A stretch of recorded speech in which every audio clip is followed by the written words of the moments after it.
اعوذ باللہ السمیع العلیم من الشیطان الرجیم بسم اللہ الرحمن الرحیم رب ادخلنی مدخل صدق واخرجنی مخرج صدق واجعل لی من لدنک سلطانا نصیرا سبحان ربک رب العزت عما یصفون وسلام علی المرسلین والحمد للہ رب العالمین۔ قادر حضرات، یہ تیسری مرتبہ ہے اہل ملتان سے ملاقات ہوئے، اور میں اکثر سوچتا رہتا ہوں کہ ہمارے پاکستان کی عجیب و غریب صفات میں یہ ہے کہ ہر زمین جو ہے مختص ہے، اسپیشل ہے، اور particularly from the cultural viewpoint it has a magnificent past۔ اور ملتان کو شہر کہا جائے یا ملک کہا جائے یا نصف کائنات کہا جائے، اس میں کوئی فرق نہیں پڑتا، بیکاز اتنی زیادہ delicate rich and precious tradition شاید کسی اور شہر کی نہیں ہوتی جتنی ملتان والوں کی۔ خادم حضرات، یہ تیسری مرتبہ ہے کہ ملتان والوں نے تصوف کے ارد گرد کا سبجیکٹ چنا ہے۔ میں اکثر سوچتا ہوں کہ اور کوئی کام نہیں ہے آپ کو سوائے صوفی بننے کے۔ Why must it be کہ this is the third particular time that I have come to Multan? یہاں میں نے اپنے شیخ و مرشد سید حجویر کے اسباق کا آغاز کیا۔ But this also shows کہ جہاں سورج زیادہ چمکتا ہو وہاں دل زیادہ دھڑکتے ہیں، اور شاید اہل ملتان کے دل میں جذبات کی کثرت اتنی زیادہ ہے، یا معمولات کے رومانٹک ایٹیچیوڈ سے بڑھ کر انہیں بالآخر حسن حقیقی کی تلاش اور محبت و عظمت خداوند کا خیال زیادہ رہتا ہے۔ خادم حضرات، صوفی کیا ہے؟ صوفیزم کیا ہے؟ میں سادہ سے الفاظ میں کہنا چاہتا ہوں کہ یہ ایک مہاجرت کا نام ہے، اجنبیت سے انسیت کی طرف سفر کرنے کا نام۔ یہ ایک نوسٹیلجک اداسی سے آگے بڑھ کر، جیسے کوئی صحرا میں کھڑا ہو، تنہا اداس، کوئی نقش پا نہ ہو، کوئی درخت نہ ہو، کوئی کھجور کا پتا نہ ہلے، کوئی چشمہ آب صفا نہ ہو، اور اس کے باوجود اس تنہائی میں رستہ نہ ملتا ہو، اس ڈیپتھ میں، اس صحرا میں ہر چیز سراب لگتی ہو، اور پھر آپ کے دل میں آرزو اٹھے کہ کوئی میرا بھی ہو، اپنا بھی ہو، تو خواتین و حضرات اس وقت سوائے اللہ کے کسی اور کا خیال نہیں آتا۔ اور یہ حق کے دوستی جو انسان اللہ سے نبھاتا چلا آتا ہے، اسی کا نام تصوف ہے، اسی کا نام محبت ہے۔ اور یہ چھوٹی چھوٹی گزرگاہوں سے گزر کر جب آپ شاہراہ محبت تک پہنچتے ہو، جب بندہ اپنی چھوٹی موٹی خواہشات کے سفر کو پورا کر کے ایک الٹیمیٹ ٹروتھ اور ریالٹی تک پہنچتا ہے، تو وہ تصوف ہے۔ خادم حضرات، اگر مجھے کبھی تصوف کی سب سے خوبصورت ڈیفینیشن لگی ہے تو صرف 2 لفظوں میں لگی۔ فرمایا کہ حضرت ابو موسیٰ نے فرمایا کہ التصوف حریت، تصوف آزادی کا نام۔ آزادی کون سی؟ کہ جب بھی انسان کو زمین پر بھیجا گیا اسے ہزارہا قید میں گرفتار کیا گیا۔ اس لیے حضور نے فرمایا الدنیا سجن المومن، کہ دنیا مومن کا قید خانہ۔ اور اتنی قیدیں ڈالی گئیں۔ آپ نے کبھی گلیورز ٹریول سنے ہوں گے، وہ ایک بہت بڑا تھا، بونوں کے ملک میں چلا گیا۔ وہ چھوٹے چھوٹے بونوں نے، وہ ہاتھ مارتا تو 100 گرتے تھے بونے، مگر آخر جب وہ سویا تو اس کو انہوں نے ہلکے ہلکے دھاگوں سے باندھ دیا۔ وہ اتنے بے شمار دھاگے تھے کہ صبح گلی بھر سے ہلا نہیں گیا اس سے. وہ بڑی بے بسی سے دیکھ رہا تھا کہ میں اتنا بڑا، اتنا طاقت والا، ان چھوٹے چھوٹے بونوں نے مجھے گرفتار کر دیا. خواتین و حضرات، آدمی بھی ایسا ہی تناور درخت تھا، ایسی عظیم ترین ہستی تھی، اور کائنات میں نائب کائنات تھا، مگر چھوٹی چھوٹی خواہشات نے ہمیں باندھ دیا، چھوٹے چھوٹے دھاگوں نے ہمیں گھیر لیا، اور ہم ان سے کبھی بچے آ گئے، کبھی سٹیٹس، کبھی غرور ذات آ گیا، کبھی پوزیشنز آ گئیں، کبھی ہمارے چھوٹی چھوٹی دھاگوں نے ہمیں باندھ کے اس دنیا میں قید کر دی. خلیل حضرات، جب شروع میں کائنات بنی تو 3 ٹرانسفارمرز تھے، بہت بڑی ذاتیں تھیں. جنات ٹرانسفارمر تھے، ابدال تھے، ماہیت کو بدل لیتے تھے. ملائکہ ماہیت کو بدل لیتے تھے، انسان بھی ماہیت کو بدل لیتا تھا، مگر ان دونوں کی صلاحیتیں قائم رہیں. آپ کو یاد ہوگا کہ حضور صلی اللہ علیہ وسلم کے پاس جبریل وحیہ قلبی کی شکل میں آتے تھے اور کبھی کسی اور شکل میں آ جاتے تھے. جنات کو بھی اس زمین پہ ٹھہرنا نہیں ہوتا، وہ ہیولائی ہیں. 3000 سے 5000 سال، 1500 سے لے کر 5000 سال تک ان کی عمر ہوتی ہے، مگر مقام کوئی نہیں ہوتا. وہ ہیولے ہوتے ہیں ہوا کے. ان کو پیدائش کے لیے بھی کسی نہ کسی جسم کی تلاش ہوتی ہے جو ان کو زمین پہ پرماننٹ نصیب نہیں ہوتا. تو کبھی کبھی ایک جانور کے شکل میں آتے ہیں، کبھی دوسری جانور، کبھی بچھو کے روپ میں بدل ڈھالتے ہیں آپ کو، کبھی سانپوں کے روپ میں. تو یہ سارے اس لیے کہ وہ اپنی جنریشن کو کنٹینیو کر سکیں. مگر زمین انسان کے لیے مستقر و متاع الہین، یہ ہمارا مستقر تھا، مگر اس مستقر پہ بھیجنے کے لیے ہم سے بہت کچھ واپس لے لیا گیا، بہت ساری صلاحیتیں ہم سے چھین لی گئیں. خاص طور پہ حیت تبدیل کرنے کی صلاحیت چھین لے گئی. آپ نے تصوف میں سنا ہوگا کہ چاروں کونوں پہ 4 ابدال ہوتے ہیں.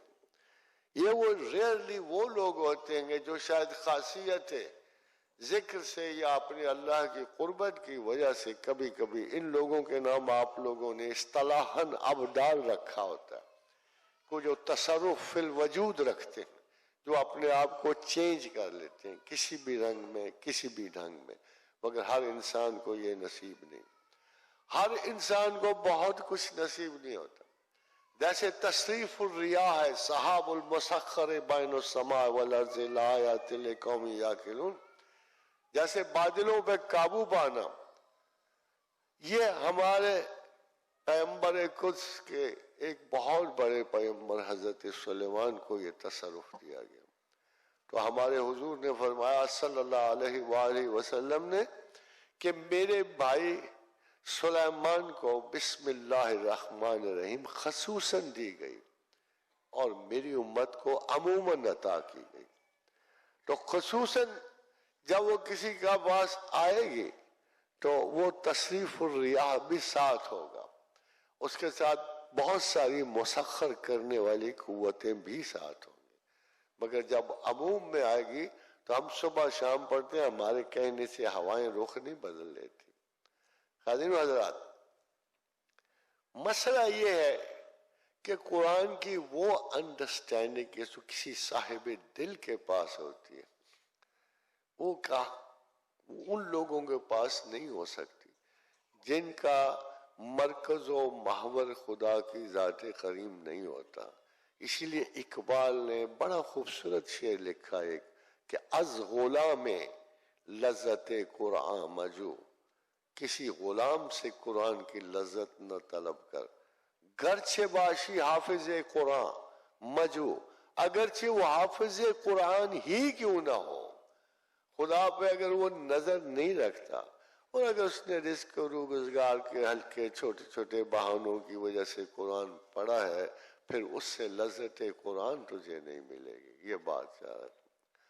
خادم حضرات، ایک وقت تھا اسپین کے ایک حاکم نے روڈرگ نے حاجیوں کے ایک جہاز پہ حملہ کر دیا. وہ ایک عورت بھی، آپ کو بتا وہ بولنے سے واپس نہیں نہ رہتی خواتین، تو اس خاتون نے نا بڑے غصے سے ان کو جھڑکا اور پکار دی کہ واہ محمدہ، واہ محمدہ. یہ تاریخی لفظ، آپ سوچتے تو ہوگے یا محمد کہنا اچھا ہے کہ نہیں اچھا، مگر آپ غور کیجئے کہ اس خاتون نے یہ آواز دی کہ واہ محمدہ، کہ یا رسول اللہ آپ ہماری مدد کو آؤ. تو اس روڈرگ کے فوجی نے اسے کہا آج تو محمد تو کیا اگر اس کے خدا کو بھی بلا لے تو تجھے ہمارے ہاتھ سے کوئی نہیں چھڑائے گا. خاطر حضرات یہ کلمات اس وقت دربار شام میں پہنچے اور موسیٰ بن نصیر نے اس توہین کا بدلہ لینے کے لیے طارق بن زیاد کو بھیجا.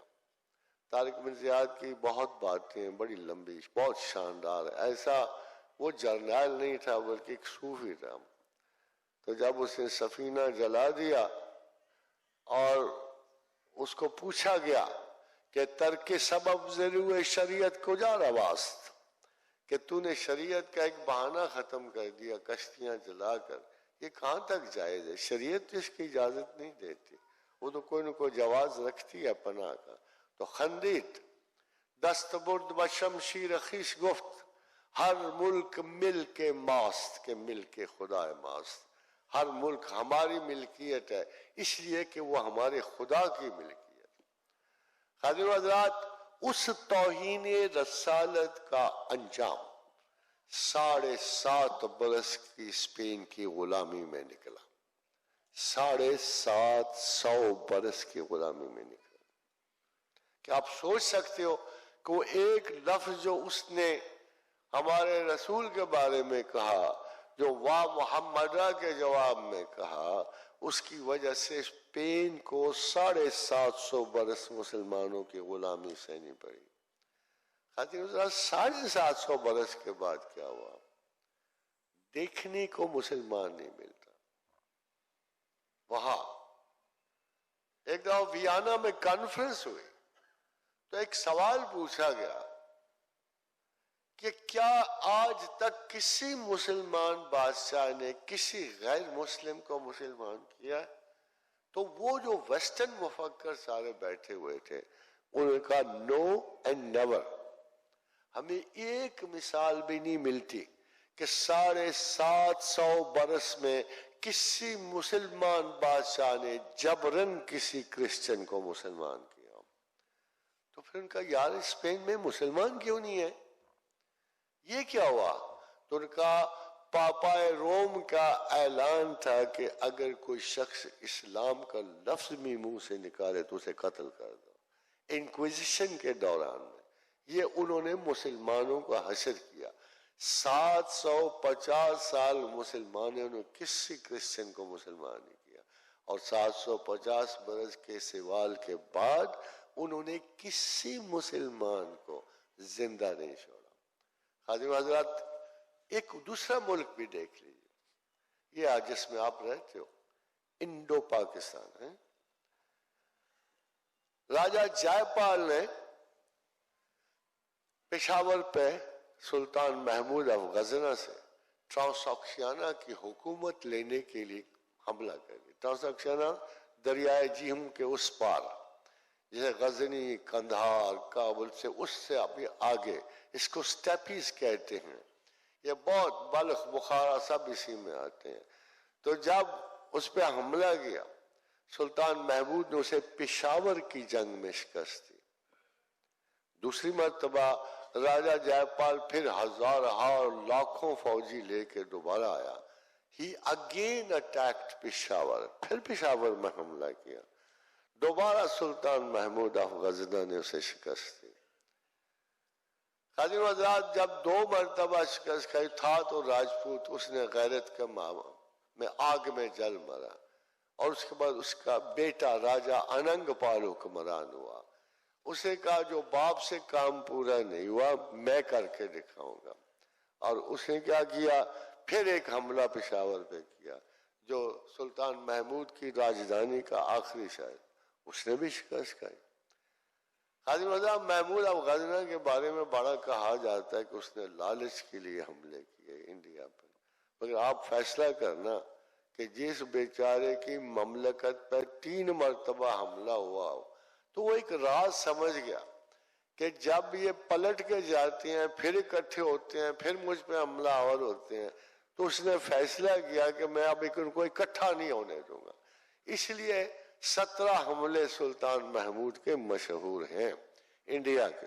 وہ کسی کو اتنا طاقتور ہونے ہی نہیں دیتا تھا کہ کوئی آ کے اس سے جنگ لڑے، مگر یہ سلطان محمود وہ ہے کہ آنے سے پہلے حجویر کے ایک محلے میں پہنچا اور ایک درخواست کی علی بن عثمان سے، سید علی بن عثمان سے ایک درخواست کی کہ ہم جا رہے ہیں جہاد ہند کے لیے جا رہے ہیں، تو ہماری درخواست ہے آپ ہمیں دعا دیں، آپ ہمارے ساتھ چلیں۔ بہت غور و فکر کے بعد اپنے مرشد گرامی سے سید حجویر بر صغیر ہند میں وارد ہوئے۔ یہ ایک قطرہ جو تھا دلاور، بحر جرت کا تھا شناور، یہ پہ وہ قطرہ تھا عالم اسلام سے جو چلا۔ اب میں جو آپ کو بات کہنا چاہتا ہوں، آپ سوچتے ہو کہ کیا ہوتا ہے، صوفی کیا کرتا ہے اور جنگجو کیا کرتا ہے؟ ادھر 750 برس کی جنگوں کے بعد ایک مسلمان نہیں رہا، ادھر مسلمانوں کی حکومت 350 برس رہی۔ ظہیر الدین محمد بابر کی اولاد نے 350 برس حکومت کی، مگر 350 برس کے بعد آپ اس وقت مسلمانوں کی تعداد کا اندازہ لگائیے، 60 کروڑ۔ بر صغیر میں مسلمانوں کی تعداد 7 کروڑ ہے 350 برس میں، اور اسپین میں 750 برس کے بعد مسلمان ناپید ہیں۔ ایک بندہ ڈھونڈنے کو نہیں ملتا سوائے وہ جو نوکری کے لیے دوبارہ گئے ہوئے۔ خواتین و حضرات، اس پہ ذرا غور کرو تو فرق صرف ایک کہ ادھر صوفی آئے، استاد آئے، ٹیچرز آئے، مقصد حیات لے کے آئے، خدا کی خدمت کا شرف پورا کرنے آئے۔ ان لوگوں کی وجہ سے بر صغیر میں آج مسلمانوں کی تعداد نصف ہندوان سے زیادہ ہے۔ یہ وہ تعلق ہے۔ کیا آپ کو کوئی مولوی یاد ہے، کوئی عالم دین جس نے بر صغیر میں اس وقت سے لے کر جب سید حجویر آئے بعد تک کوئی نام آپ کو تاریخ میں یاد ہے کہ انہوں نے اسلام پھیلایا؟ نہیں۔ دیوبند تو کل کی بات ہے، مکتبہ بریلی تو پرسوں کی بات ہے۔ پہلے کیا ہو رہا تھا؟ پہلے کون لوگ تھے جنہوں نے اسلام لائے؟ وہ سید حجویر ہوئے یا خواجہ اجمیر ہوئے؟ کن لوگوں نے اسلام پھیلایا تھا؟ یہ آپ کو سوچنا پڑے گا۔ آج بہت سارے لوگ اپنے آباء و اجداد پہ احسان کرنے والے انہی بزرگوں کے خلاف ہوتے ہیں۔ مزے کی بات سن، جنہوں نے انہیں اللہ کے رسول کی سنت پر ان کو جہنم کی آگ سے آزادی دلائی۔ ہوا تھے مسلمان تھے کتنے بڑے صغیر میں؟ ایک متفق علیہ جو ہمارے پاس نمبر موجود ہے کہ 12,000 سلطان ظہیر الدین محمد بابر 12,000 لے کر پانی پت اور کنواہا کی جنگ میں آیا تھا۔ ان میں سے بہت سارے منگول واپس چلے گئے، بہت سارے برلاس ترک واپس چلے گئے۔ ان فتوحات کے بعد ان کا کہنا تھا کہ یہ بر صغیر کا موسم ہی ہمیں اچھا نہیں لگتا۔ ملتان کی گرمی کون سہتا جی؟ وہ چلے گئے واپس، وہ ٹھنڈے علاقوں کو لوگ تھے، وہ لینڈ بیونڈ آکسس میں چلے گئے، سخت سردیوں کے موسم میں چلے گئے، کابل چلے گئے، افغانستان چلے گئے، بخارا اور بلخ چلے گئے، وہ یہاں نہیں رکے۔ مگر یہ کہاں سے آ گئے 60 کروڑ مسلمان؟ 20 پاکستان میں، 20 انڈیا میں، 20 بنگلہ دیش میں، یہ کہاں سے آ گئے؟ خادم الذات یہ ہے صوفیاء کا وہ اثر جو اس زمین سے کبھی جا نہیں سکتا. یہ آپ ہزاروں دعوے کر لو، ہزاروں تبلیغی مشن لگا لو، اب وہ رپورٹیں کیا آتی ہیں. ایک دفعہ میں پڑھ رہا تھا جماعت اسلامی نے 5000 مسلمان کر لیے، تبلیغ والوں نے اپنے مشن میں 5000 مسلمان کر لیے. یہ جتنے مرضی آپ نمبر کاؤنٹ کری 60 کروڑ نہیں ہو سکتے. یہ 60 کروڑ تبلیغ نہیں تھی، یہ 60 کروڑ خدا کے فضل و کرم کا اور ان نیک لوگوں کی نیتوں کا. یہ کرامات اولیاء کی سب سے بڑی کرامت یہ ہے کہ بر صغیر میں 60 کروڑ مسلمان آباد ہیں. خاطر حضرات آپ کا عنوان یہ کہتا ہے کہ پرانے لوگ تھے، پرانے نہیں، تمام پرانوں اور نیوں کی رسم ایک ہوتی ہے. فرمایا رسول اللہ صلی اللہ علیہ وسلم نے اصحاب کا نجوم، تو میرے تو اصحاب ستاروں کی طرح ہیں، جہاں جائیں گے لوگ ان سے روشنی پائیں گے. چند اصحاب انڈونیشیا اتر گئے، سارا ملک کے اہل کفر میں تھا، 2 4 یا زیادہ 6 ہوں گے. ان 6 اصحاب نے دنیا میں اس وقت مسلمانوں کا سب سے بڑا ملک تھا. پہلے ہم تھے، تقسیم کے بعد انڈونیشیا دنیا کا سب سے بڑا اسلامی ملک. آپ کو تو حیرت ہوگی کہ پرتگال کے دارالخلافہ لزبن تک بھی یہی پہنچے ہوئے تھے. یہ ایسے ایسے علاقے جب آج آپ سنتے ہو کہتے ہیں ہائے ادھر بھی مسلمان ہو سکتے ہیں، مگر کون آئے ہوں گے ادھر. جہاں ایک صحابی گیا وہاں رونق مجلس ہو گئی. جہاں ایک اللہ کے رسول کا، وہ کبھی جنگوں میں نہیں شریک ہوا. جب سے اللہ کے رسول نے کہا تھا اگر آپ مسلمانوں کی تمام باقی جنگوں میں، چاہے وہ اصحاب کے درمیان بھی ہوئی ہو، تو آپ کو یقین ہونا چاہیے کہ 2 4 صحابی شریک ہوئے تھے. جملہ اصحاب جو تھے وہ بالکل ان جنگوں میں شریک نہیں ہوئے، اور انہوں نے خدا کے رسول کے کہے کے مطابق وہ دور دراز علاقوں میں لشکروں کے ساتھ نکل گئے، اور وہاں انہوں نے رشد و ہدایت کے ایسے سرچشمے جاری کیے کہ آج اس وقت مسلمان جو ہے یہ دنیا کی سب سے بڑی مذہبی قوت ہے. مور دین ایون کرسچنز. آج سے کچھ عرصہ پہلے کرسچن ان سے زیادہ تھے، مگر اب مسلمان جو ہے دنیا کی سب سے بڑی مذہبی اکثریت ہے. مدینہ میں تو 313 تھے، آپ کو خود پتہ ہے. بہت حد ہوئی، بہت زیادہ ہماری تعداد تو جنگ یرموک میں ہوئی، 36,000 مسلمان گنے گئے. مگر آپ سوچو کہ اس وقت دنیا کے چپے چپے میں جو مسلمان بیٹھا ہوا ہے، اور حیرانی کی بات ہے ایسے جزائر جن کے نام کبھی ہم نے نہیں سنے. کبھی سینیگال میں 80% مسلمان کہاں سے آ گئے تھے، موزمبیق میں کہاں سے آ گئے، کہاں سے چلتے چلتے مالدیو میں کدھر سے چلے آئے. اور یہ کیسے ہو گیا کہ یورپ میں مسلمان بیٹھا ہوا تھا. 3 ملک یورپ کے مسلمان ہیں، البانیہ مسلمان ہے، کوسوو مسلمان ہے. یہ کیسے ہو گئے؟ خاتون حضرات کسی عالم کا نام نہیں سنایا گیا.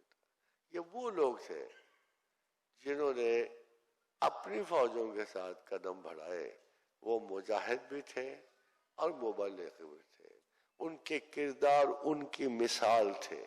انہوں نے آگے بڑھ کر تمام دنیا پر اسلام کا ایسا پیغام پہنچایا کہ آج آپ دنیا کی سب سے بڑی مذہبی اکثریت ہو.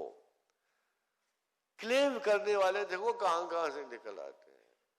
کتنے بڑے بڑے اسکول ماڈرن ایج میں تخلیق ہوئے، کتنے بڑے بڑے اسکول آف تھاٹ تخلیق ہوئے، مگر کیا بنا ان کا؟ کیا بنا؟ کیا کتنے انہوں نے مسلمان کر لیے؟ کہاں سے فلو آ رہی ہے کہ ملکوں کے ملک تو مسلمان نہیں ہوئے. خاتون حضرات اس کی خاص وجہ تھی. ابو عبیدہ بن الجراح حمص کے گورنر تھے. ان کو پیغام آیا کہ سب کو چھوڑ کر ایک بڑی جنگ یرموک میں داخل ہونا ہے تو اس کے لیے آپ یہ گورنری چھوڑ دو. مسلمان ایک جزیہ لیا کرتے تھے، پروٹیکشن فیس اس کو کہتے تھے. انہوں نے سارے شہر کے بڑے لوگوں کو جمع کیا حمص کے اور کہا دیکھو ہم تمہاری حفاظت کے لیے تم سے یہ پیسے لیتے تھے، اب ہم چاہ رہے ہیں we are not capable of protecting you anymore، یہ پیسے اپنے واپس لے. آپ یقین کرو کہ ان کو یقین نہیں آتا تھا کہ ایسے بھی حکمران ہو سکتے ہیں کہ جو اس لیے پیسے واپس دے رہے ہیں.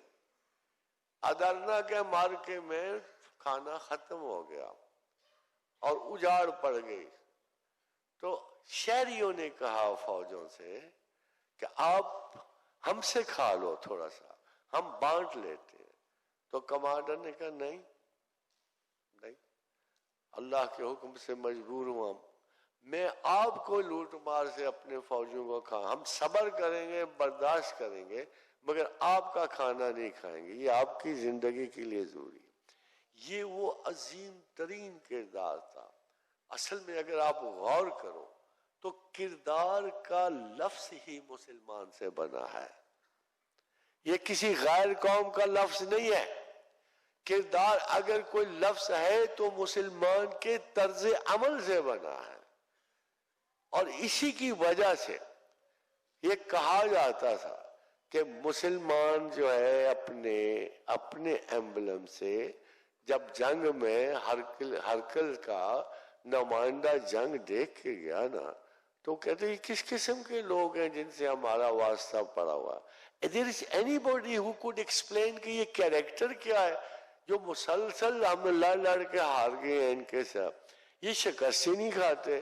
تو انہوں نے کہا جی انہوں نے کیا شکست کھانی ہے، سارا دن فاقہ کشی کرتے ہیں، روزے رکھتے ہیں، راتیں تہجد میں گزارتے ہیں اور صبح شیر کی طرح لڑنے آ جاتے ہیں.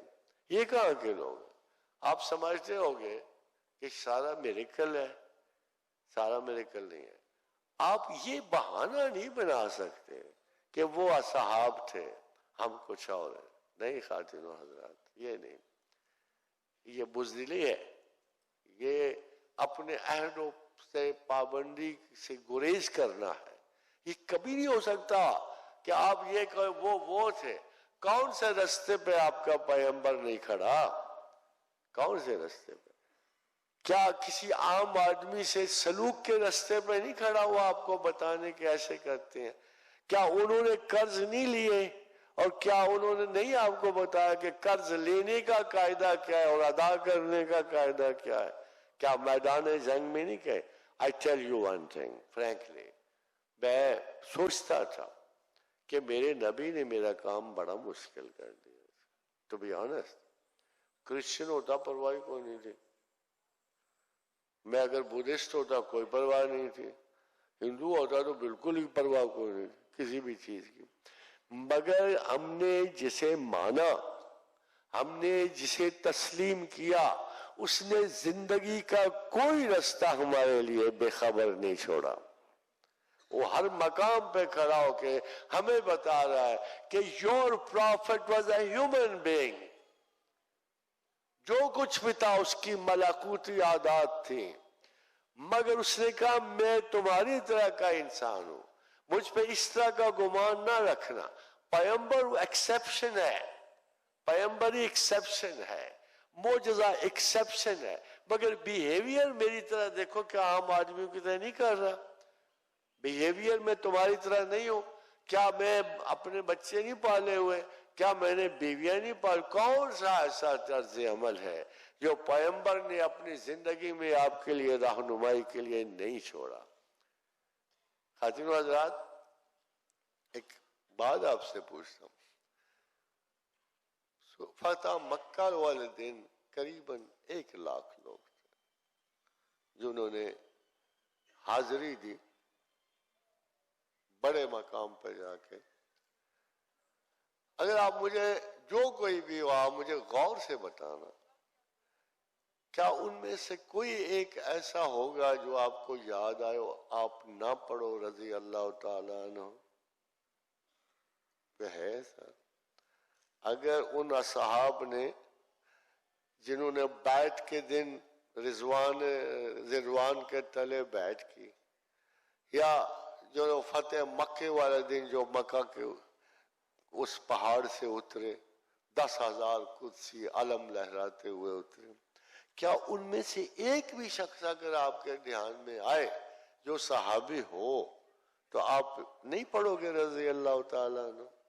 کوئی ایک ہے جس کو چھوڑ دو گے؟ نہیں چھوڑ سکتے۔ مگر کتنی عجیب سی بات ہے، آج آپ ایک ولی ڈھونڈ رہے ہو، ہے نا مصیبت کی بات؟ ایک ولی ڈھونڈ رہے ہو، زمین و آسمان میں ایک ولی نہیں آپ کو نظر آ رہا۔ اور کیا پیغمبر تھا، کیا بڑا استاد تھا کہ 1,00,000 آدمی کو آپ رضی اللہ تعالی عنہ کہتے ہو، جو بہر صورت کسی بڑے سے بڑے ولی سے بڑا اونچا مقام ہے، جو زمین و آسمان میں بندگی کا سب سے بڑا مقام ہے کہ خدا ان سے راضی ہوا اور یہ اللہ سے راضی۔ پھر کسی کتاب میں لکھا ہوا آیا ہے کہ خدا بندوں سے راضی ہوا؟ کب کسی کتاب میں لکھا ہوا آئے گا کہ خدا ان سے راضی ہوا؟ نہیں آئے گا۔ یہ وہ کلاس تھی، مگر تھی کتنی؟ 2 4 3 5 10 نہیں، they were a whole nation. That's what happened to Islam. اگر استاد بڑا ہوگا نا، کتنا بڑا استاد تھا کہ دنیا کی سب سے بدتمیز قوم کو، سب سے گئی گزری قوم کو، سب سے واہیات ترین قوم کو اٹھا کے دنیا کے سب سے معزز لوگوں میں ڈال دیا، رضی اللہ تعالیٰ رضوان اللہ تعالی اجمعین۔ ہم سب کو اگر ایک معاشرے میں ایک وقت میں ایک اچھے استاد کی وجہ سے، ایک اچھے استاد 1,00,000 کا نہیں بلکہ تمام معاشرہ جو اس وقت تھا اولیاء اللہ سے 1000 درجے بہتر مقامات تک پہنچ سکتا۔ تو خادم حضرات، I have a question to ask you. آج کیا پرابلم ہے آپ کو؟ ایک اچھا استاد نہیں مل رہا، ایک اچھی قوم نہیں مل رہی ہے جی؟ یہ کیا چیز ہے؟ ولایت ڈھکوسلا ہے کوئی؟ یہ کوئی جادو ہے جس کی وجہ سے دنیایں بدل جاتی ہیں؟ The problem is کہ آپ اپنا سبق بھول گئے ہو۔ سیدھی سی بات، مسلمان کو صرف ایک سبق ہے۔ جب انسان کو تخلیق کیا نا اللہ نے، اسے سورہ انسان میں اس کی تفصیل دی کیسے پیدا ہے۔ 1 بلین سال سے انسان اس زمین پہ قائم تھا، 1 بلین ارب سال سے۔ آپ کو کتنے سالوں کا پتا ہے؟ 80 کروڑ سال پہلے انسان پہلی مرتبہ دیکھا گیا کہ یہ انسان نما ہے، انسان کی شکل نہیں تھی اس میں، انسان نما ہے۔ 80 کروڑ سال کے 30,000 قبل سال پہلے ایک نیو برونز ایج کے بعد آپ کو پتہ لگا کہ یہ ہم انسان ہیں، 4 دیواری بنا رہے ہیں، بچوں کے علیحدہ حفاظت کر رہے ہیں، یہ سارے صرف 30,000 سال کی بنیاد ہے۔ ایک جملہ بڑا مشہور ہے ایٹیچیوڈز میں کہ تمام انسانوں کی عقل کی میعاد 7,000 سال ہے، اور انسانوں میں سائنس کی ابتدا 3,000 سال ہے۔ کتنی مختصر سی زندگی ہے۔ 1 ارب سالوں میں جب سے زمین ٹھنڈی ہو کے قائم ہوئی، اس میں آپ کی میکسیمم ایج جو ہے ایگزبٹ جو ہے 3,000 سال سائنس کا ہے اور 7,000 سال زندگی کا ہے۔ کتنی فنی سی بات ہے کہ ہم کس چیز پہ ناز کریں، کس عمر پہ؟ یہ کائنات جو بلینز اور ٹریلین سالوں پہ قائم ہے، جو ارب اور خرب کے بھی نمبر ختم کر دیتی ہے، اس پہ آپ یہ 70 سال کیا لیے پھرتے ہو؟ یہ کیا چیز ہے اس عمر کو؟ کبھی آپ نے سوچا کہ اس وقفہ حیات کو آپ کیا نام دے سکتے ہو؟ مستقر و متاع الہی، چھوٹا سا وقفہ، چھوٹا سا، مگر اس میں تمہارا کچھ فائدہ ہے۔ یہ کوالیفائنگ راؤنڈ ہے، تب سے ہاکی نہیں ہم سے کوالیفائی ہو رہی، پتہ نہیں کتنے سالوں سے۔ یہ کوالیفائنگ راؤنڈ ہے، اس کوالیفائنگ راؤنڈ کے بعد اللہ تعالیٰ نے کیا کہا ہے؟ یہ کوالیفائنگ راؤنڈ ہے کیا؟ اب بڑے بڑے مسائل میں ہمارا مذہب ہمیں گلٹی کرتا ہے. کوئی مذہب جو ہے دل کی سرخوشی کے بنا، زندگی کے بنا آپ کو کچھ نہیں دیتا. افسوس یہ ہے ہمارا سارا مذہب ہمیں گلٹی کر دیتا ہے. ہم جرائم پیشہ لگتے ہیں اپنے مذہب میں. وہ کیوں جی؟ کیا خدا معاف کرنے والا نہیں تھا؟ کیا اللہ تعالیٰ آپ کو ہدایت دینے والا نہیں ہے؟ تمہیں پناہ دینے والا نہیں ہے؟ تم سے محبت نہیں رکھتا ہے؟ وہ اللہ کو کیا سمجھا ہوا ہے آپ نے؟ لگتا یہ ہے کہ اللہ صرف سزا دینے والا ہے، الٹا لٹکانے والا ہے. This concept is wrong about God. اور کوئی بھی آپ کو خدا کا بندہ خدا سے ڈرنے کی تلقین نہیں کرے گا. وہ جیسے آپ تقویٰ کہتے ہو نا، تقویٰ، اس سے مراد وہ ڈر نہیں ہے. بھلا تھانے دار کا ڈر تو سہ نہیں سکتے ہو، اللہ کا کیسے سہو گے؟ صبح سویرے ایک دستک ہو جائے نا پولیس والے کی، سارا خاندان گھبراہٹ ہوتا ہے، پتہ نہیں کیا آفت آ گئی ہے. آپ لوگ دعویٰ رکھتے ہو کہ آپ خدا سے ڈرو گے. کیسے ڈرو گے؟ خدا سے ڈرنے کا صرف ایک مطلب ہوتا ہے خاتون آزاد، غور سے سننا. خدا سے ڈرنے کا مطلب یہ ہے کہ ہم ایسے اعمال نہ کر لیں جو خدا سے دور ہو جائیں. خدا سے ڈرنے کا مطلب یہ ہے کہ ہم جو اللہ کے قریب ہیں اور اللہ جو ہمارے رگے گلو سے قریب تر ہے، ایسا نہ ہو کہ ہم سے کچھ ایسے اعمال ہو جائیں کہ ہم اسے رخ انور کے تصور سے بھی محروم ہو جائیں. خدا سے دوری خدا کو بھلانے کے برابر ہوتی ہے. اور یہی خوف ہے جو مسلمان کے دل میں ہمیشہ سے رہتا ہے. خدا اس طرح نہیں رہتا کہ کام کے لرز کے اللہ کو کنونس کر رہا ہوں کہ میں تو اس سے بہت ڈرتا ہوں. خوف سے عقلیت ختم ہو جاتی ہے. خوف سے آپ کی سعادت ذہن ختم ہو جاتی ہے. خوف سے انسان مفلوج ہو جاتا ہے. محبت کے غم سے نہیں ہوتا. اللہ آپ کو کیا کہتا ہے کہ ڈرو، ڈر کے مرو؟ وہ تو کہتا ہے نہیں. دیکھو تو اس نے کہا اتلو ما اوحی الیک من الکتاب، میری کتاب کی تلاوت کرو، پتہ لگ جائے گا تمہیں میں کیا چاہتا ہوں. میں چاہتا ہوں تم نماز پڑھو، میں چاہتا ہوں صدقات دو، میں تمہیں اپنی عزت و عصمت کی حفاظت کرو، میں چاہتا ہوں تم اپنے خیالوں میں سے شیطان کو دور کرو، میں چاہتا ہوں خدمت انسان میں لگے رہو. یہ قرآن میں آپ کو مل جائے گا جو خدا چاہتا ہے. جو خدا چاہتا ہے وہ تمام چیزیں آپ کو قرآن میں نہیں آیا. لفظ قرآن میں ان اللہ یحب المحسنین آیا نا؟ کیا نہیں آیا ان اللہ یحب المتقین؟ کیا یہ نہیں آیا کہ ان اللہ لا یحب المعتدین، کہ میں غیر معتدل لوگوں کو پسند نہیں کرتا ہوں.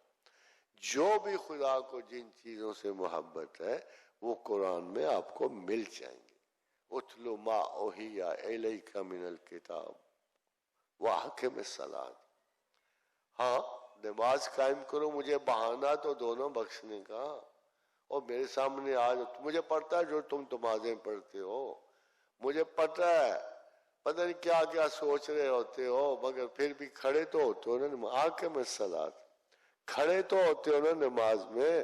مجھے یہی تمہاری ادا پسند ہے. اللہ کہتا آ جایا کرو، کھڑے ہو جایا کرو، مجھے عذر مل جائے گا اور تمہیں بخشنے. کون سا بخشش؟ حضرت حضرات یہ بخشش کتنی سی ہے. چھوٹی چھوٹی باتوں میں تمہیں پھانسی پہ لٹکا دینا یہ تو نہیں نا بخشش ہوتی. تو اس نے کہا اے میرے پیغمبر، اے میرے رسول، ان سے کیا کیوں نہیں دیتے؟ یہ جو اتنے ڈرنے والے خوفزدہ لوگ ہیں ان کو کہہ دو نا، میری طرف سے کہہ دو نا، کل یا عبادی الذین اسرفوا علی انفسہم.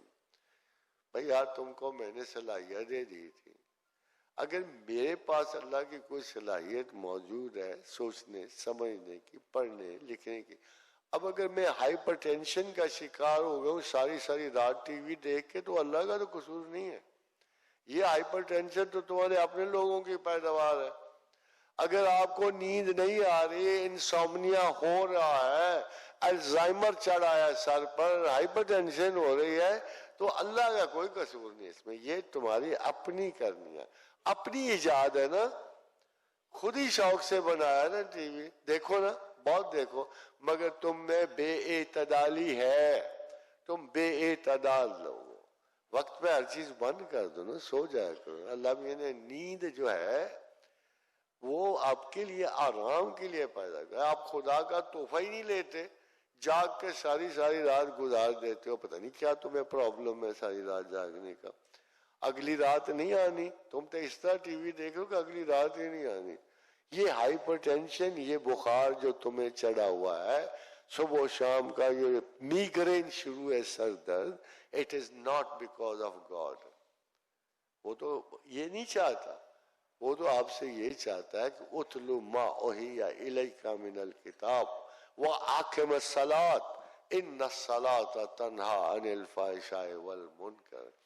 یہ تمہیں خلاف ہے، جو نماز کے لیے اٹھنا پڑے گا تو بہت سارے برے کام چھوٹ جائیں گے، منہ دھونا شروع کرو گے سردیوں میں تو سارا دن گزر جائے گا، دوبارہ ضرورت ہی نہیں کرو گے وضو توڑنے کی، یہ سارے مسائل تو موجود ہیں، مگر اصل مسئلہ یہ ہے وَلَا ذِكْرُ اللَّهِ اکبر۔ مگر بات سنو، اصلی بات تو یہ ہے کہ میری یاد سے بڑی شے کوئی نہیں ہے، میری یاد سب سے بڑی بات ہے، بہت بڑی بات ہے، وَلَا ذِكْرُ اللَّهِ اکبر۔ اگر تم مجھے یاد کرو گے، یہ نماز سے عظیم تر ویلیو ہے، قرآن پڑھنے سے عظیم تر ویلیو ہے، بلکہ نماز کے بارے میں پتہ کیا کہا، یہ نماز تمہیں ایکسرسائز کے لیے نہیں دی گئی۔ دیکھو آج کتنی کتابیں نکلی ہے کہ نماز پڑھنے کے فوائد، نماز پڑھنے کے ہے، اٹھنے بیٹھنے میں یہ ہوتا ہے، بلڈ پریشر نارمل ہوتا ہے، ہوتا ہوگا، مگر خدا نے اس لیے نماز نہیں دی تمہیں، خدا نے تمہیں اس لیے دی آقم الصلاۃ لذکری، میں نے نماز بھی اپنی یاد کے لیے دی ہے، اور جھوٹے سچے پھر بھی تم بسم اللہ الرحمن الرحیم تو پڑھ ہی لوگے نا، الحمدللہ رب العالمین سے شروع کر ہی لوگے نا، یہ عذر بن جاتا، اللہ کے لیے آپ کو بخشنے کا عذر بن جاتا، اس لیے کہا ہے پیغمبر بتا دو انہیں، کل یا عبادی الذین اسرفوا علی انفسہم لا تقنطوا من رحمت اللہ، ان سے کہو مجھے پتہ ہے تم سے غلطیاں ہو جاتی ہیں، ہوئی ہیں، تم نے بڑی حماقتیں کی ہیں، مگر میری رحمت سے مایوس ہونا سب سے بڑی حماقت ہے۔ خادم آزاد غور سے سنیے اللہ کیا کہہ رہا ہے کہ باقی چیزوں سے جو مرضی مایوس ہو جاؤ، ایک سب سے بڑا، یہاں گناہ کے ذکر میں رحمت آ رہا ہے، ریممبر آلویز، کل یعنی کہ نبی ان سے کہہ دو کہ تم نے بڑا اسراف کیا، بڑی غلطیاں کی، بڑے گناہ کیے، لا تقنطوا من رحمت اللہ، مگر میری رحمت سے مایوس نہ ہونا، اس کا مطلب یہ ہے کہ گناہوں کے مقابلے میں رحمت پہ بھروسہ نہ کرنا سب سے بڑا گناہ ہے، اس کا یہ مطلب ہے کہ باقی گناہ معمولی ہیں اور اللہ سے مایوسی سب سے بڑا گناہ ہے۔ کیوں؟ کس بات پہ اللہ میاں آپ ہمیں اتنی بڑی امید دے رہے ہو کہ آپ کی رحمت سے مایوسی کیوں گنا؟ فرمایا کہ ان اللہ یغفر الذنوب جمیعا، یہ دیکھو اصول ہے، قانون لکھ لو اپنے دلوں پہ، یہ امید لکھ لو کہ بے شک میرا رب ہر گناہ کو معاف کرتا ہے، ہر گناہ کو، جمیعا تمام گناہوں کو معاف کرتا ہے، بشرطے کہ تم اس کی رحمت سے مایوس نہ ہو۔ خادم آزاد اتنی بڑی گارنٹیز کے بعد ہم کیوں یہ عذر رکھتے ہیں کہ ہمارا اللہ ریسٹرکٹڈ تھی؟ ہمارا اللہ اتنا چھوٹا سا تو نہیں ہے نا۔ تو یہ بھی آپ کو ایک بات بتاؤں، کسی وقت لوگ اکثر پوچھتے تھے کہ یہ خدا کتنا بڑا ہے، کتنا چھوٹا ہے، خدا کا سائز کیا ہے، دبلا ہے، پتلا ہے، ہینڈسم ہے یا نہیں ہے، سارے سوال پوچھتے رہتے ہیں، مگر کسی نے اللہ کے رسول سے سوال پوچھا تھا، آئین کان ربنا یخلق الخلق، کہ خدا تخلیق کائنات سے پہلے کہاں تھا؟ دیکھیے تم کہاں تھا، تخلیق کائنات سے پہلے کہاں تھا؟ تو کائنات تو تھی نہیں. آپ سوال سمجھ دو کیا ہے، کائنات تو اس وقت تھی نہیں. تو پوچھا لوگ، حضرت عقیل بن رزینی نے یہ سوال پوچھا کہ آئین کان ربنا یخلق الخلق، کہ تخلیق کائنات سے پہلے آپ کو پتا ہے اس کی مراد کیا؟ اس کی مراد کہ بگ بینگ سے پہلے اللہ میاں کہاں تھے؟ بگ بینگ کے بعد تو کائنات تخلیق ہونی شروع ہو گئی، مگر بگ بینگ سے پہلے اللہ میاں کیا کر رہے تھے، کدھر تھے؟ فرمایا کانا فی امائن، وہ عظیم ترین بادلوں میں تھے، بہت بڑے بڑے بادلوں میں تھے، عظیم الجثہ بادلوں میں تھا. تحتہ ہوا وکما فوقہ ہوا، اس کے اوپر بھی ہوائیں تھیں، اس کے نیچے بھی ہوائیں تھیں. وہ طوفانوں میں بیٹھا تھا. آپ نے غور کیا اس کا کیا مطلب ہے؟ God is not known by his size. اس کا مطلب پتا کیا ہے؟ کہ خدا بادلوں میں تھا،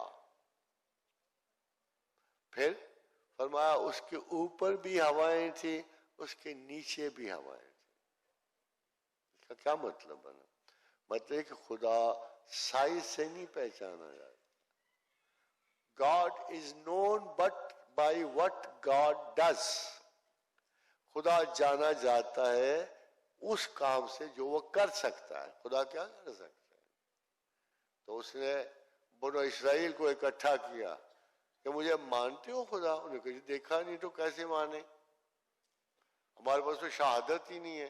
آج 7 فلسفے کہہ رہے ہیں، اسکیپٹکس جن کو صاحب تشکیک کہتے ہیں، کہ جی ہمیں شک ہے خدا نہیں. انہوں نے کہا اچھا اور بھی کوئی دلیل ہے؟ انہوں نے کہا ہاں جی، کمیونسٹ کہتے ہیں God is just an opium, religion is an opium. وہ مذہب تو ویسے افہیم ہے جو صبر سکھانے کے لیے لوگوں کو دی گئی. اچھا جی کوئی اور بھی ہے؟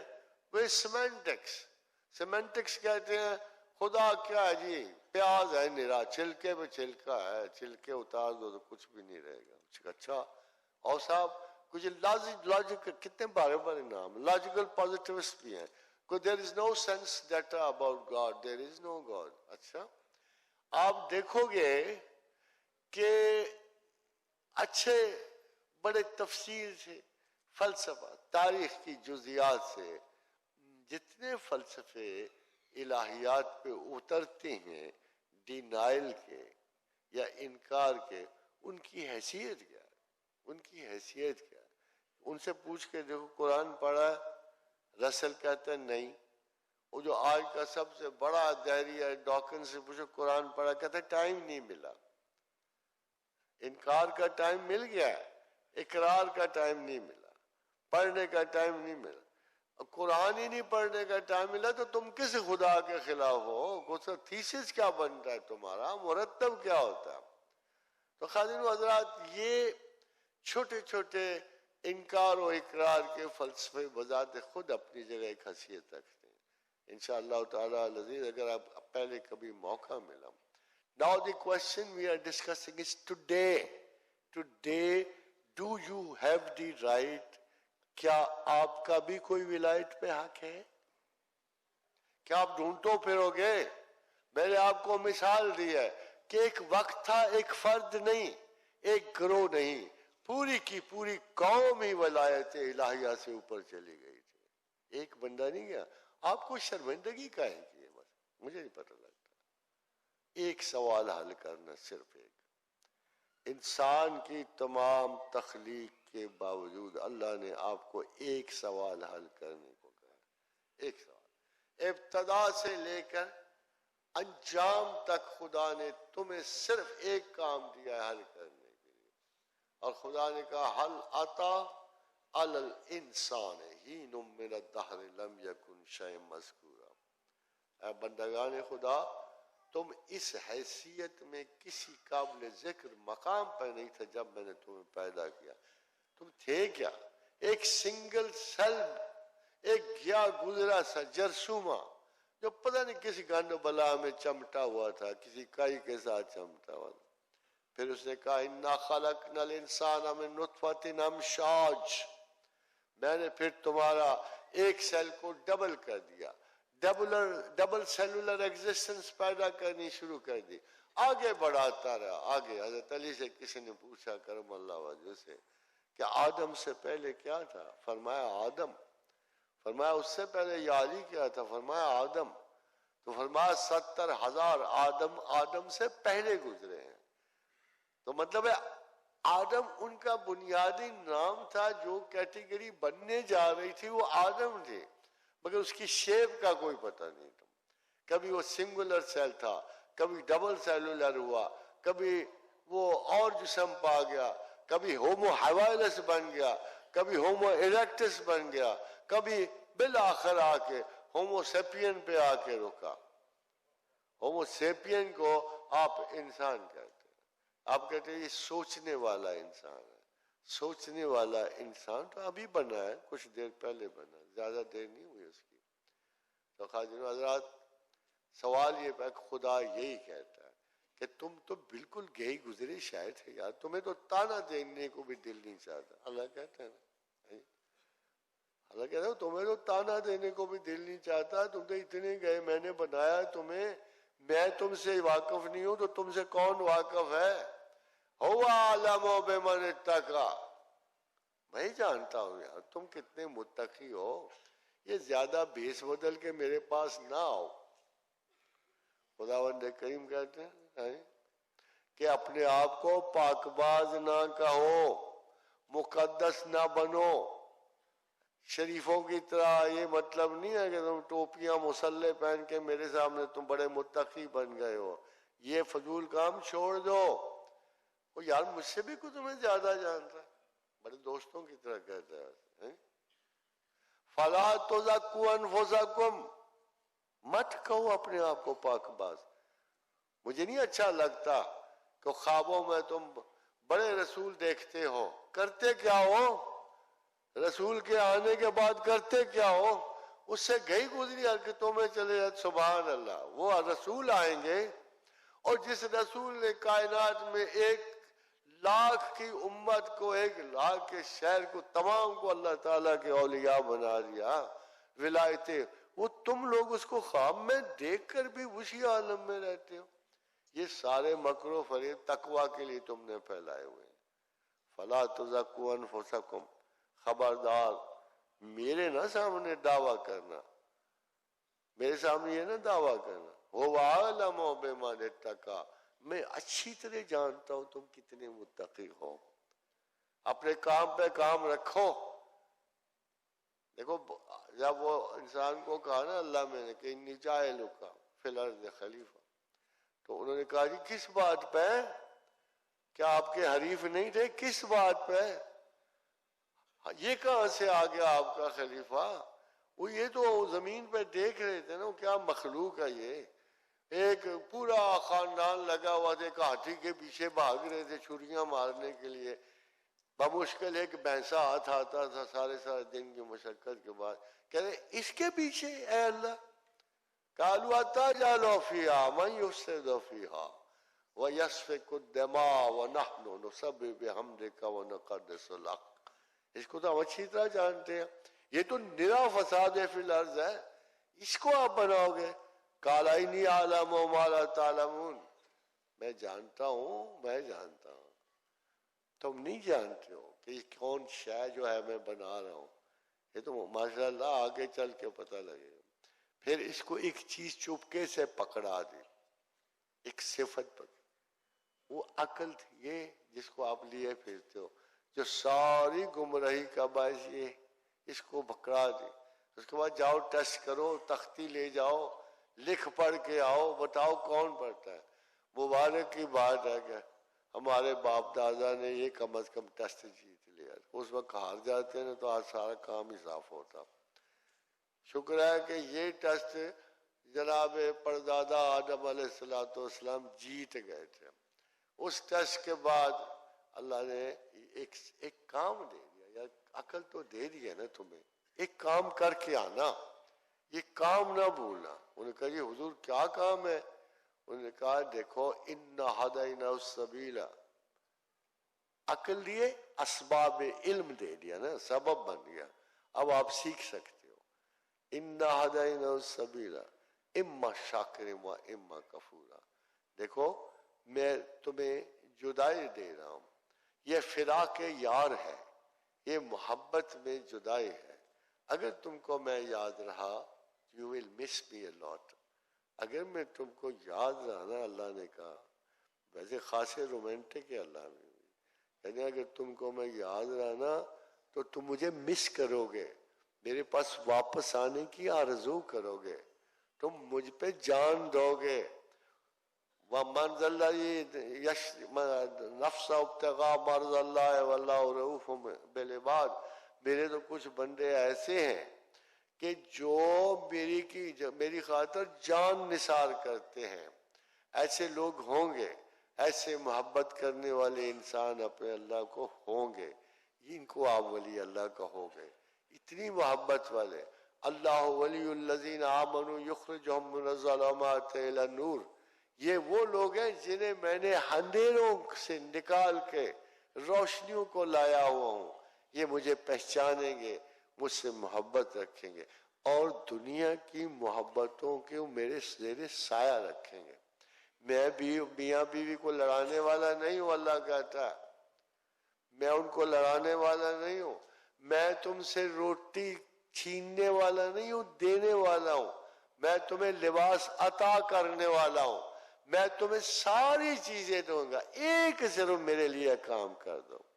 حاضرین و حضرات اس کو ذرا سننا، ایک کام میرے لیے کر دو، میرا انکار نہ کرنا، مجھے مانتے رہنا، اور ایک کام میرے لیے کر، فَاذْكُرُوا اللَّهَ كَذِكْرِكُمْ آبَاؤُكُمْ أَوْ أَشَدَّ ذِكْرًا۔ کتنا چھوٹا سا کام بتا، میرے لیے ایک کام کر دینا، فَاذْكُرُوا اللَّهَ كَذِكْرِكُمْ آبَاؤُكُمْ أَوْ أَشَدَّ ذِكْرًا، مجھے ہر وقت یاد رکھنا، کھڑے بیٹھے یعنی پہلوؤں کے بل، جب کبھی تم مجھے بھول نہ جانا، بڑی دیر سے میں بھی تمہارا اوپر بڑا انتظار کروں۔ اقبال سڑ گیا تھا نا، اس نے کہا کہ اب مجھے کیوں بلاتے ہو واپس، اب میں نہیں آتا، کار جہاں دراز ہے، اب میرا انتظار کر۔ باغ بہشت سے مجھے حکم سفر دیا تھا کیوں، کار جہاں دراز ہے، اب میرا انتظار کر۔ خدا کہتے یار کر تو رہا ہوں تمہارا انتظار، کہ تم میں سے اتنی مخلوق بھیجی تھی، ٹاوا ٹاوا کو واپس آنا پہ، یہ بڑی مصیبت ہے۔ اپنے اخلاقیات کی درستگی کا باعث ایک ہی فکر ہوتی ہے، اگر ہر چیز سے زیادہ اس غلبے کو آپ چلا جاؤ کہ میری زندگی اور میری موت کا مقصد ایک ہے۔ دیکھو آپ کو ایک اور کام ہے، بڑی نئی سی بات ہے، 70 سال کی زندگی میں ہم نے کائنات فتح نہیں کرنی ہوتی۔ ہم بڑے فضول سے لوگ ہیں جو یہ سمجھتے ہیں ہم اقتدار کائنات حاصل کریں گے، یورپ کو غلط فہمی ہے۔ اور 70 سال کی زندگی میں تم ابھی ایک کائنات کی دہلیز تک نہیں پہنچے ہو، اور خدا کیا کہتا ہے کہ اللہ الذی خلق سبع سماوات ومن الارض مثلہن، کہ میں نے تو ایسی 7 کائناتیں بنائی ہوئی ہیں اور 7 زمینیں، اور خالی بنائی نہیں ہوئی، بنا کے سجائی نہیں ہوئی، بلکہ ان ساری کائناتوں میں میرا حکم اترتا ہے۔ وَيَتَنَزَّلُ الْأَمْرُ بَيْنَهُنَّ إِنَّ اللَّهَ عَلَىٰ كُلِّ لِتَعْلَمُوا أَنَّ اللَّهَ عَلَىٰ كُلِّ شَيْءٍ قَدِيرٌ، تاکہ تم جان سکو کہ چھوٹا سا نہیں ہے، کوئی گورنر سندھ یا پنجاب نہیں ہے، وہ 7 کائناتوں کا مالک ہے، 7 زمینوں کا خالق ہے۔ اتنے بڑے سے، اتنے بڑے کی تو یار محبت میں ختم ہو جانے کو دل چاہتا نہیں، اتنا بڑا ہم سے اسے ملتا کیا جو اتنی پیار سے ہمیں مخاطب کر، ہمیں اسے کیا ملتا ہے؟ ہم ناقص العقل لوگوں سے اسے کیا ملتا ہے؟ ہم فضول قسم کی حیات سے، یہ ایک پیٹرن ہے حیات کا، کیا اور پیٹرن نہیں تھا؟ تو اس پیٹرن سے اسے کیا ملے گا سوائے اس کے تو وہ کانا مرارا کاش کے ماں ڈر نہ زادے، اے کاش مجھے ماں نہ جنتی، میں حساب کتاب میں نہ پڑھتا، میں اس رسوائی زندگی سے عاجز ہوتا، تو خدا نے دیکھا یار کچھ بھی ہے، ان کو میں نے اپنی مرضی سے تو نہیں نہ پیدا کیا، اس کے بدلے کیا دیا؟ وَكَاتَبَ عَلَى نَفْسِ رحمت، اس کے بدلے میں نے لکھ کے دے دیا کہ ہر حضرت تخلیق پہ میں رحم کروں گا۔ مجھے یہ اب بتاؤ کہ اگر خدا یہ کہے کہ میں مخلوق پہ رحم کروں گا تو کیا اس میں دوزخ بھی آ سکتی ہے؟ کیا اس میں دوزخ آئے گی؟ اگر کوئی خدا مانے گا اور خدا اس کو یہ کہہ دے کہ میں نے فیصلہ کر لیا یار کہ میں وَكَاتَبَ عَلَى نَفْسِهِ رحمت، کہ میری رحمت میرے غضب پہ غالب آ گئی اور میں اپنی مخلوق پہ ہمیشہ ہمیشہ رحم کروں گا، تو کیا اس رحمت میں کوئی دوزخ کا تصور آ سکتا ہے؟ نیور۔ تو یہ دوزخ ہو سکتی فکر چھوڑ دو اور اپنے اعمال کی درستگی میں ایک چیز شامل کر دو۔ یہی سارے صوفیاء کا سبق ہے، پہلے بھی یہی کہا گیا تھا، آج بھی یہی کہا جا رہا ہے، درمیان میں بھی یہی تھی، یہ قصہ ایک ہی ہے، try to have a full faith in God۔ یہ کچے پکے، یہ ناحق کے، یہ وہم و وسوسہ شیطانوں کو خدا نہ بناؤ، تمہارے مقدرات میں کوئی شے نہیں حائل ہو سکتی، کوئی جادوگر نہیں حائل ہو سکتا، کوئی حساب نہیں۔ کمال ہے، واللہ یقبض ویبسط من یشاء، قبض کرنے والا وہ، کشادگی دینے والا وہ۔ اس نے آپ سے پہلے ہی کہہ دیا کہ یار بات سنو، میں نے تمہیں عقل دی ہے، اگر ایک بات پہ آپ کو پتہ ہے جادو ٹونا کیا ہوتا ہے؟ اس کو کہتے ہیں willing suspension of disbelief۔ جب تم ماننے پر راضی ہو جاؤ گے نا تو پھر جادو کا اثر ہو جائے گا۔ یہی اللہ میاں کہتا ہے، بھائی اگر تم نے مجھے اختیار، میرے ہی بندے ہو گے، اگر تم نے میری بجائے کسی اور کو اپنے نقصان کا وارث کا، اگر میری بجائے تم نے کسی اور کو خدا مان لیا، یہی آزمائش تھی نا جو چاہے بابل پہ اتری تھی، یہی آزمائش ہے کہ جو خدا چاہتا تھا میرے بندے فیس کریں کہ یہ جادو پہ یقین رکھتے ہیں یا اللہ پہ رکھتے ہیں۔ یہ سب سے پہلے فرشتے کہتے تھے ان سے کہ دیکھو خیال کرنا، ہم پہ یقین نہ کرنا، ہم تمہیں غلط سبق دے رہے ہیں، اور یہ جو تم جادو ٹونا سیکھنے کی کوشش کر رہے ہو نا، یہ ناحق ہے، ناجائز ہے۔ وما کفر سلیمان، سلیمان نے کفر نہیں کیا، ولیکن الشیاطین کفروا، شیاطین کفر کرتے تھے، یعلمان الناس السحر، لوگوں کو جادو سکھاتے تھے۔ جادو کرنا سیکھنا یہ کفر ہے، یہ خدا کے انکار کی طرف لے جاتا ہے، کیونکہ وہ طاقتیں جو اللہ کی ہے تم جادوگروں کے نام منسوب کر دیتے ہو، یہ ایمان کی سراسر بہت بڑی خرابی ہوتی ہے۔ جادو صرف ان پہ ہوتا ہے۔ وما کفر سلیمان ولکن الشیاطین کفروا یعلمون الناس السحر وما انزل علی الملائکین ببابل ہاروت و ماروت۔ لوگ سمجھتے ہیں ہم نے ہاروت و ماروت کو جادو سکھانے کے لیے بھیجا تھا، نہیں، آزمائش کے لیے بھیجا تھا، آزمائش کے لیے۔ اور وہ آتے تھے، لوگ کہتے تھے یار اللہ پہ یقین رکھتے ہو جادو پہ، وما یعلمان من احد حتی یقولا انما نحن فتنۃ فلا تکفر۔ وہ تو ہر آدمی کو پہلے کہہ دیتے تھے دیکھو یار ہم پہ نہ یقین رکھنا، ہم جادوگری پہ یقین نہ رکھنا، میں آپ کی آزمائش ہوں۔ وہ فرشتے کہہ دیتے تھے ہم آپ کی آزمائش ہیں، ہم پہ نہ یقین رکھنا بلکہ اللہ ہی پہ یقین رکھنا کہ نفع و نقصان، محبت و نفرت کا مالک وہ ہے۔ جس کو یہ ڈر ہو، دیکھو کہ شیاطین وہ یتعلمون ما یفرقون بہ بین المرء وزوجہ، کیا سکھاتے ہیں؟ میاں بیوی کے اختلاف، وہ بھی اختلاف نہیں ہوتے، بلکہ کوئی شخص آ کے یہ پٹی پڑھا دیتا، خاص کر خواتین کو تو خبر ہی چاہیے نا یقین کرنے کے لیے، فوراً کہہ دیا جادو ہو گیا، یہ ہو گیا، وہ ہو گیا۔ خدا کا خوف کیجیے، جب کوئی ایسی بات ہو تو اس کے خلاف کیا وہ دعا نہیں کھڑی ہوئی کہ اللہم الف بین قلوبنا واصلح ذات بیننا واہدنا سبل السلام؟ اگر کوئی آپ کو بکھیر رہا ہے، آپ کو اگر دور کر رہا ہے ایک دوسرے سے، تو آپ اس پہ کیوں یقین کرتے، اس پہ کیوں نہیں کرتے جو اللہ کی اتنی خوبصورت اللہ نے آپ کے دعا دی کہ اللہم الف بین قلوبنا، اللہ ہمارے دلوں میں محبت کیوں نہ ڈال دے، واصل ذات بیننا، اور ہماری ذاتوں کی اصلاح کیوں نہ فرما دے، واہدنا سبل السلام، اور ہمیں سلامتی کا رستہ کیوں نہ دکھا دے۔ خاتون حضرات، پورے اسلام کا صرف ایک مقصد ہے، اما شاکر و اما کفورا، چاہو تو مجھے مانو، چاہو تو میرا انکار کر۔ We have to revive this lesson again. We have to get back to this lesson again. Allah is the only top priority. جس ذہن سے یہ نکل گیا اس کا اسلام ناقص، خدا ترجیح اول ہے، وہ اس کائنات کی ملکیت کا اس کے سوا کسی کوئی دعویٰ نہیں۔ کیا اس نے سادہ سی بات نہیں کی ہوئی، جادوگر بڑے ہو گئے، جنات بڑے ہو گئے، یا احمق بڑے ہوتے تو اس دن ہم سے اختیار لے لیتے نا۔ They have failed to reach the status of a human being. اس لیے ان چیزوں سے مت گھبراؤ، اپنا سٹیٹس درست کرو خدا کے ساتھ۔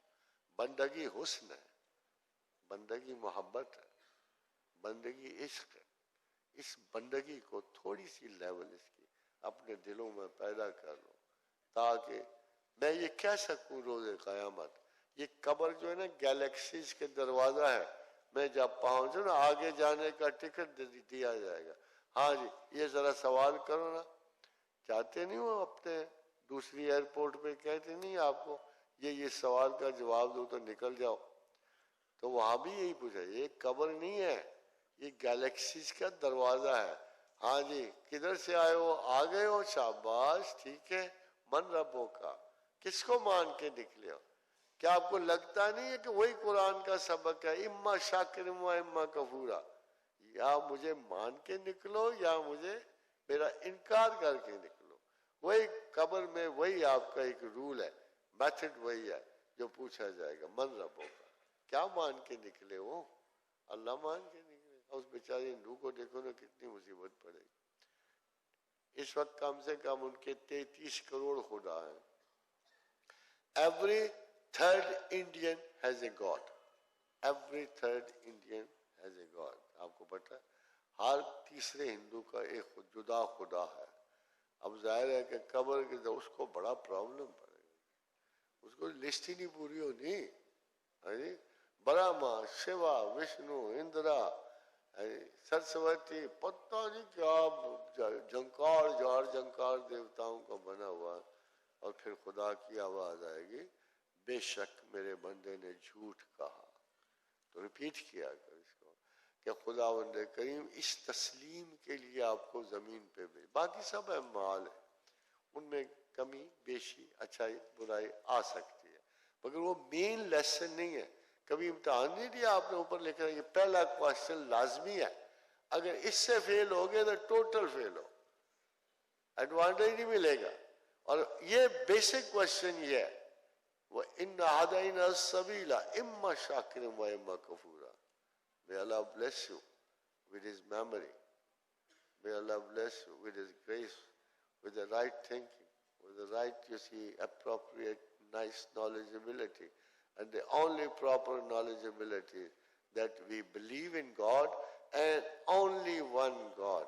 ایک انگریز نے ایک بڑا اچھا محاورہ لکھا ہے، اچھی باتیں کبھی کبھی ہمارے مسلمان بھی کم لکھتے ہیں، کہ ہندوستان وہ جگہ ہے جہاں سارے مذہب کھائے گئے، ہندو نے سارے ہی مذہب کھا لیے، آگے اس کے پاس بڑے دیوتا تھے، جو اٹھتا مذہب اس کو ایک دیوتا بنا کے جمع کر لے، وہ بیچارے بدھسٹ اٹھے، انہوں نے بدھستوا وترا کر کے اس کو خدا بنا لے، جینی اٹھے جانا وترا کر کے اپنا خدا بنا لے، جتنے بھی مذہب ایک اسلام اس کے ہاتھ سے بچ، بڑا زور لگایا ہندو نے. 3000 سال تو پہلے گئے، پھر 1000 سال سے اس نے ایک ہی زور لگایا کہ کہیں مسلمان مشرک ہو جائے، کہیں مسلمان کافر تو نہیں نہ ہوتا، مشرک تو ہو سکتا ہے نا، کہ خدائی کے درجے بانٹتا پھرتا ہے، کبھی جادوگروں کو، کبھی اس کو. جو کوالٹیز آف گاڈ کو کبھی تقسیم کرنے کا نہ سوچو، خدا کو تقسیم مت کرو، وہ نہیں تقسیم ہو سکتا. آپ تقسیم ہو جاؤ گے، آپ بٹ جاؤ گے، آپ اپنے ایمان کو ذرہ ذرہ کر لو گے. اس لیے اس نے لکھا کہ یار کمال کی ایک حیثیت اسلام کی یہ ہے کہ with the best of اتنا پریشر ڈالتا ہے اللہ خدا وحدانیت پہ کہ there is such a geometrical precision. Geometry جس طرح نہیں ہوتی پکی، اتنا پروسیجر میں سخت ہے نا مسلمان اللہ کی ذات واحد کے بارے میں، اتنا کہ no mythology is possible، کہ آج تک امت مسلمہ نے خدا واحد کے تصور میں کبھی دوسرا خدا شریک ہی نہیں ہونے دیا. یہ ہماری وکٹری ہے، مگر ایسا دل میں بھی ہونا چاہیے، ایسا خیال میں بھی ہونا چاہیے. ہمارا واحد وصف یہ ہونا چاہیے کہ ہم جس اللہ کو مانتے ہیں اسے پورے یقین سے مانیں، اس کے ہوتے ہوئے دوسرے آسرے نہ قبول کریں. یہ فضول اور واہیات آسرے ٹھیک ہے، ان کی حقیقت ہے، مگر ان کی حقیقت اس کے لیے ہے جو ان کو طاقت مانے گا. جو ان کو طاقت مانے گا وہ یقیناً خدا سے انحراف کرے گا. وما علینا الا البلاغ. Thank you.